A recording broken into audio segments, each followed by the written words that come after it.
Today I am going to discuss about the topic how to tackle mental stress in children during exams. రాబోయేది exams time. ఇప్పుడు next 1-2 months పిల్లలకి exams ఎక్కువ ఉంటాయి. So ఈ టైంలో parents కానీ children's కానీ చాలా స్ట్రెస్ మోడ్లో ఉంటారు. Because the think this is the end of the life అన్నట్టు బిహేవ్ చేస్తారు. సో ఇలాంటి సిచ్యువేషన్లో ఎలా డీల్ చేయాలి? So most important this topic is mainly for the parents. So ఏం చేయాలి? మనం యాజ్ ఎ పేరెంట్ ఏం చేయాలంటే ఫస్ట్ బీ పాజిటివ్ హోప్. అంటే every time be positive to your child. So నెగిటివ్కి వెళ్ళకండి. లైక్ సిలబస్ అవ్వలేదని చెప్పేసి కంగారు పడిపోకూడదు.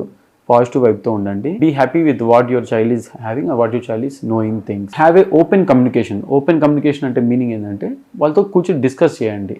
అసలు ఈ ప్రాబ్లమ్కి సొల్యూషన్ ఏంటి, నీకు టాపిక్ అర్థమవుతుందా లేదా, అలాంటివి కమ్యూనికేట్ చేయండి. సో అర్థం అవ్వకపోతే నెక్స్ట్ ఏం చేయాలి, you have to elaborate them, openly చెప్తూ ఉండాలి వాళ్ళు. ఓపెన్ కమ్యూనికేషన్ ఉండడం వల్ల ఈ ప్రాబ్లమ్స్ అనేది యూజువల్గా స్ట్రెస్ మోడ్ అనేది తగ్గుతూ ఉంటుంది. Have a healthy life style. So healthy life style అంటే కిడ్స్కి ఏజ్ ప్రకారము డైలీ స్లీప్ ప్యాటర్న్స్ ఉంటుంది. So suppose your child is around 5 to 7 years age. So అలాంటి వాళ్ళకి at least minimum sleep hours of 8 to 9 hours 10 hours అయినా ఉండాలి. అదేవిధంగా ఇంకా ప్రీ స్కూల్ కిడ్స్ ఉన్నారు, so at least 10 to 12 hours sleep ఉండాలి. అదే adolescent kids almost 10 to 15 years ఉన్నారు, అట్లీస్ట్ 8 hours స్లీప్ అని ఉండాలి.